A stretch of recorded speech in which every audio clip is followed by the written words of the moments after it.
नमस्कार बच्चों। बेटा, जैसे कि आपको पता है कि ये कार्यपत्रक संख्या 6 आज दिनांक 5 अगस्त 2021 है और आज का टॉपिक प्राणियों में पोषण। पहले आपने जो भी पढ़ा उसके अंतर्गत आपको पोषण के प्रकार बताए कि जीव किस प्रकार से अपना भोजन करते हैं। आपने इसके अंतर्गत जो भी पढ़ा स्वपोषी, परपोषी, ये पोषण के प्रकार हैं। स्वपोषी में मैंने आपको बताया था कि जो जीव अपना भोजन स्वयं बनाते हैं। यदि हम बात करते हैं पेड़ पौधों की, तो पेड़ पौधे अपना भोजन स्वयं बनाते हैं, इसलिए ये क्या होते हैं, स्वपोषी होते हैं। परपोषी ऐसे जीव होते हैं जो अपना भोजन स्वयं नहीं बना पाते हैं, परंतु ये दूसरों पर निर्भर रहते हैं। अर्थात जो प्राणी अपना भोजन दूसरों से प्राप्त करते हैं वह परपोषी कहलाते हैं। तो इसी के अंतर्गत हम लोग आज प्राणियों में पोषण अर्थात पाचन के बारे में पढ़ेंगे। बेटा, यहाँ चित्र में आपको कई जीव जंतु दिखाई दिए, इन प्राणियों के बारे में ध्यान से पढ़ेंगे। अब देखिए यहाँ पर कि चित्र में दिखाया गया है बकरी क्या खा रही है, पत्तियाँ खा रही है। क्या खा रही है, पत्ती खा रही है। बक अर्थात बगुला जो है वो तालाब से, नदियों में, झीलों में रहकर वहाँ से जो मछलियाँ होती हैं उनका सेवन करती है। बकरी क्या खाती है, पत्ती खाती है, और बगुला मछली खाती है। जबकि जो शेर होता है वो जंगलों में पाए जाने वाले विभिन्न प्रकार के प्राणी, उनसे क्या प्राप्त करता है, मारकर मांस। तो यहाँ पर शेर क्या खा रहा है, मांस खा रहा है। तो ध्यान रहे बच्चों, प्राणी अर्थात जंतु भोजन क्यों करते हैं, क्या ऐसी ज़रूरत होती है भोजन की। तो आपको पता ही होगा कि जंतु अपना भोजन किस प्रकार प्राप्त करते हैं। ये सारी जानकारी आज हम लोग इसके अंतर्गत पढ़ेंगे। तो ये हमारा प्रश्न है, प्राणी अर्थात जंतु भोजन क्यों करते हैं, जंतु अपना भोजन किस प्रकार प्राप्त करते हैं। तो यहाँ लिखा हुआ है, प्राणी अपना भोजन प्रत्यक्ष और परोक्ष।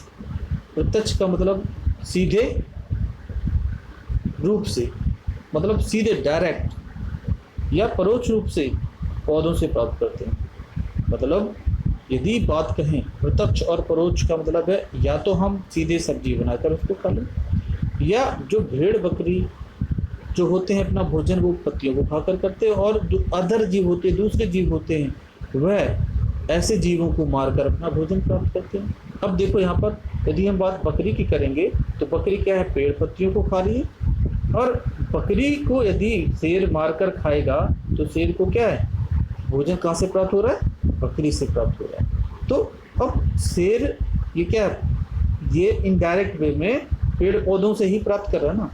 पेड़ पौधों के माध्यम से किसके अंदर ऊर्जा गई, बकरी के अंदर, और बकरी के माध्यम से किसके अंदर गई, मांस में, और मांस के अंदर से शेर जो है उससे प्राप्त करता है। तो यही उन्होंने कहा, कुछ प्राणी सीधे ही वो पौधों को भक्षण करते हैं जैसे शाकाहारी जीव होते हैं, जबकि अन्य जंतुओं को अपना आहार बनाते हैं जैसे मांसाहारी जीव होते हैं।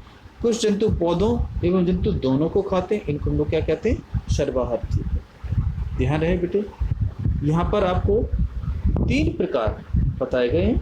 नंबर 1 शाकाहारी जीव, और नंबर 2 मांसाहारी जो मांस खाते हैं,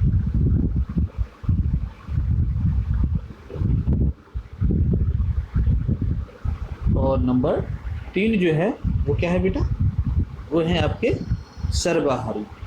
नंबर 3 की बात करेंगे, वो है आपके सर्वाहारी, अर्थात ऐसे जीव जंतु जो पेड़ पौधों से भी भोजन प्राप्त करें और मांस को भी खाएं। तो इस प्रकार के आपके जो जीव हो गए वो कितने प्रकार के हो गए, 3 प्रकार के।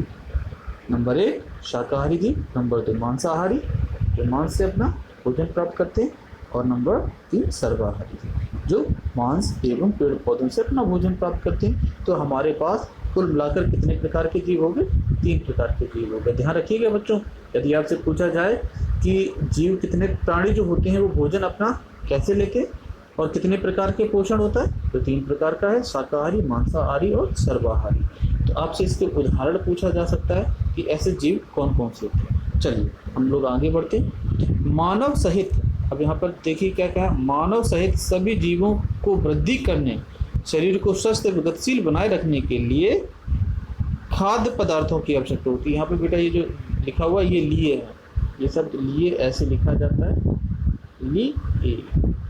तो आप यहाँ सही कर लेना, यहाँ कुछ मिस्टेक्स हैं, गलतियाँ हैं, तो सही कर लीजिए। तो इन्होंने क्या, मानव सहित सभी जीव को वृद्धि करने, शरीर को स्वस्थ रखने और गतिशील बनाए रखने के लिए खाद्य पदार्थों की आवश्यकता अर्थात भोजन की आवश्यकता होती है। प्राणियों के पोषण में पोषक तत्वों की आवश्यकता, आहार के अंतर्ग्रहण अर्थात भोजन ग्रहण करने की विधि और शरीर में इसके उपयोग की विधि सम्मिलित है। अर्थात जब भी हम पेड़ पौधों से प्राप्त भोजन को मुख गुहा द्वारा पेट के अंदर ले जाते हैं तो पेट में विभिन्न प्रकार की गतिविधियां होती हैं, उस गतिविधि को हम लोग क्या कहते हैं, पाचन क्रिया कहते हैं। पाचन के अंतर्गत जो हमारे शरीर के अंदर पोषक तत्व होते हैं भोजन में, वो क्या होते हैं, कार्बोहाइड्रेट, वसा, प्रोटीन। जैसे भोजन के संगठक हैं, भोजन एक क्या है, जटिल पदार्थ है। भोजन क्या है, एक जटिल पदार्थ। और जटिल पदार्थ क्यों कहलाता है, क्योंकि इसके अंदर कार्बोहाइड्रेट भी होता है, वसा भी होता है और प्रोटीन भी होता है, लेकिन हमें नहीं पता होता। लेकिन जब हम इसका भोजन को अंतर्ग्रहण करते हैं तो शरीर के अंदर मुख से हमारा भोजन का प्रारंभ होता है पाचन, और इसमें जो उपस्थित पोषक तत्व होते हैं, ठीक है, उनका क्या होता है, विघटन प्रारंभ हो जाता है, अलग अलग होना शुरू हो जाता है। जिस प्रकार से आप क्या है, एक बैग थैले में सब्जियां मम्मी बाजार से लेकर आई, तो सब्जियों में आपके आलू भी होंगे, टमाटर भी होगी, मिर्ची भी होगी। तो घर में जब आते हो तो क्या करते हैं, हर चीज़ को अलग अलग कर लेते हो। उसी तरह से जिस समय हम पाचन क्रिया कर रहे होते हैं तो भोजन हमारा जो होता है सबसे पहले कहाँ आता है, मुख में आता है। मुख में क्या होता है, दांतों के अंदर जो है भोजन पिसता है। भोजन पिसने के पश्चात वो कहाँ, आगे हमारे मुख गुहा से होते हुए कृषिका में आता है। कृषिका में क्या होता है कि किसी प्रकार का कोई वो नहीं पाए जाते, पाचन के रस नहीं पाए जाते, इसलिए यहाँ कोई पाचन नहीं होता। उसके बाद सीधे हमारा भोजन पेट में पहुँचता है। यहाँ विभिन्न प्रकार के पाचक रसों द्वारा कार्बोहाइड्रेट, प्रोटीन, वसा, इनका क्या होता है, अलग अलग कर लिया जाता है। ठीक है, तो इस प्रकार से भोजन जो है शरीर में, ठीक है, बढ़ जाता है और रक्त मिलकर हमारे शरीर में वृद्धि के लिए सहायक होता है। तो इन्होंने क्या कहा है, भोजन के संगठक अर्थात पोषक तत्व ऊर्जा और शरीर की वृद्धि के लिए अत्यंत आवश्यक है। परंतु भोजन के ये संगठक जैसे कार्बोहाइड्रेट जटिल पदार्थ, अनेक जंतु इन जटिल पदार्थों का उपयोग सीधे इसी रूप में नहीं कर सकते, इसलिए उन्हें सरल पदार्थों में बदलना आवश्यक होता है। तो भैया यही चीज़ कहा है कि जो सरल पदार्थ होता है कार्बोहाइड्रेट का, वो रूप होता है मंड। कार्बोहाइड्रेट का सरल रूप क्या होता है, मंड कहलाता है, जो हम लोग क्या है, मुख गुहा में लार के माध्यम से, ठीक है, क्या होता है, अलग कर लिया जाता है। तो इस प्रकार से जो है पाचन प्रक्रिया होती है। अब यहाँ पर आपसे प्रश्न पूछा जाएगा, पाचन किसे कहते हैं? तो पाचन की परिभाषा यहाँ लिखी हुई है, जटिल खाद्य पदार्थों का सरल खाद्य पदार्थों में टूटने की प्रक्रिया क्या कहलाती है, पाचन कहलाती है। तो बेटा आज की वर्कशीट में आपको यही इतना ही बताया गया। चलिए हम लोग असेसमेंट करते हैं, प्रश्न दिए हुए, तो प्रश्नों के उत्तर हम लोग समझेंगे। चलिए सबसे पहले हम लोग को क्या करना, कॉपी पेन उठाना है और जो मैं बोलूँगा उसको आपको प्रश्न लिख करके प्रत्येक प्रश्न का उत्तर आपको अपनी कॉपी पर लिखना है, क्योंकि ये जो भी प्रश्न इसमें दिए गए हैं ये सारे प्रश्न आपके इसी वर्कशीट के अंदर मौजूद हैं। आपको इधर उधर देखने की या किसी से पूछने की कोई आवश्यकता नहीं है, क्योंकि आपके वर्कशीट में सारी चीज़ें आपको हर चीज़ लिखी हुई हैं। चलिए हम आपको सारी चीज़ें आपको बताते हैं कि सबसे पहला प्रश्न क्या है और पहले प्रश्न में क्या पूछा गया। चलिए स्टार्ट करते हैं हम लोग। पहला प्रश्न कह रहा है बेटा, ध्यान से देखेंगे।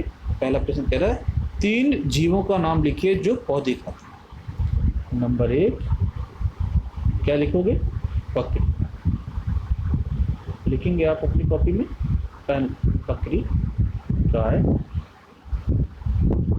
भैंस आदि। तो आपका पहला प्रश्न का उत्तर ये हो गया। आदि इसलिए लिख रहे क्योंकि बकरी, गाय, भैंस ये 3 उन्होंने पूछी तो हमारा उत्तर हो गया। आदि इसलिए लिखा क्योंकि इसके अलावा बहुत सारे जीव होते हैं जो क्या है, पेड़ पौधों से अपना भोजन प्राप्त करते हैं, जो पेड़ पौधों को खाते हैं, जैसे खरगोश हुआ, ठीक है, ऊँट हुआ और बहुत सारे जानवर हैं, घोड़े हैं, ठीक, गधे हैं, ये जितने भी हैं सारी चीज़ें आपको क्या करते हैं, सारा तो अपना भोजन कहाँ से प्राप्त करते हैं, पेड़ पौधों से। चलिए हमारा प्रश्न नंबर 2 क्या कहता है। प्रश्न नंबर 2 कहता है, डैश खाली स्थान तथा वसा का उपयोग ऊर्जा और प्रोटीन का उपयोग शरीर को के लिए होता है। देखो यहाँ पर जो खाली स्थान है, यहाँ पर आ जाएगा कार्बोहाइड्रेट। खाली स्थान पे क्या आ जाएगा, मैंने एरो बताया और यहाँ लिख दे रहा हूँ कार्बोहाइड्रेट। यहाँ खाली स्थान पर आपका आ जाएगा कार्बोहाइड्रेट। ठीक है, तो कार्बोहाइड्रेट जो है आपको यहाँ पर कार्बोहाइड्रेट की परिभाषा देखो, कार्बोहाइड्रेट वसा और प्रोटीन जैसे भोजन। अब यहाँ लिखा है कार्बोहाइड्रेट तथा वसा का उपयोग ऊर्जा और प्रोटीन का उपयोग शरीर को, ठीक है, शरीर की किसके लिए करते हैं, यहाँ खाली स्थान में आ जाएगा वृद्धि। जो शब्द है वृद्धि, यहाँ से वृद्धि, ठीक है, वृद्धि। तो खाली स्थान में क्या है, वृद्धि के लिए होता है। प्रोटीन का उपयोग शरीर की वृद्धि के लिए होता है। तो यहाँ से ये खाली स्थान। चलिए क्वेश्चन नंबर हमारा जो है 3 क्या कहता है उसको ध्यान से देखेंगे। पाचन से आप क्या समझते हैं। क्वेश्चन नंबर 3 हमारा कहता है पाचन से आप क्या समझते हैं। इसका उत्तर आपका यहाँ लिखा हुआ है, जटिल खाद्य पदार्थों का सरल पदार्थों में टूटने की प्रक्रिया को पाचन कहते हैं। इसका उत्तर सिंपल सा है, ये उत्तर क्वेश्चन नंबर 3 का उत्तर है। ये कौन से क्वेश्चन नंबर 3 का उत्तर है। तो यहाँ पर आपका उत्तर नंबर क्वेश्चन नंबर 3 डाल करके पाचन की परिभाषा यहाँ से लिख सकते हैं। चलिए अब हम लोग क्वेश्चन नंबर 4 पर आते हैं। जंतु को पोषक तत्वों की आवश्यकता क्यों होती है। बेटा अभी मैंने आपको बताया जंतुओं को पोषक तत्वों को क्यों आवश्यकता होती है, क्योंकि जो मानव होते हैं, ठीक है, यदि हम बात करेंगे मानवों की, तो मानवों के अंदर क्या होता है, वृद्धि करना, शरीर को स्वस्थ रखना, गतिशील बनाए रखने के लिए इन पोषक खाद्य पदार्थों की आवश्यकता होती है। तो इसका उत्तर जो है क्वेश्चन नंबर 4 का ये है, मानव सहित सभी जीवों को वृद्धि करने, शरीर को स्वस्थ रखने, गतिशील बनाए रखने के लिए खाद्य पदार्थों अर्थात पोषक तत्वों की आवश्यकता। प्राणियों पोषण में पोषक तत्वों की आवश्यकता आहार को अंतर्ग्रहण की विधि और उसके उपयोग की विधि सम्मिलित है। लेकिन आपको ये नहीं लिखना, आपको सिर्फ ऊपर वाला उत्तर आपका इतना हो जाएगा। क्वेश्चन नंबर 4 का उत्तर ध्यान दीजिए कि आपको नीचे वाला जो मैंने आपको यहाँ पर मिटा दिया, ये नहीं, जो हमारे अंदर गोले के अंदर जो विद्यमान है तो उसको ही लिखना आपको उत्तर। वो क्या है, मैं आपको लिख दे रहा हूँ, गोला बना दे रहा हूँ, ये आपका उत्तर है क्वेश्चन नंबर 4। तो बेटा आज की वर्कशीट आपको समझ में आएगी, आशा करता हूँ। आज अपने प्रश्न जो है इस वर्कशीट के आधार पर मैं आपको वीडियो भेज रहा हूँ, उसको शेयर कर दे रहा हूँ और इसी के आधार पर अपने उत्तर साफ स्पष्ट फ़ोटो खींच करके अपने कैमरे की ब्राइटनेस बढ़ा लेंगे, जिससे कि फ़ोटो क्लियर आए, साफ आए। आशा करता हूँ आपको आज की वर्कशीट समझ में आएगी। नमस्कार, धन्यवाद।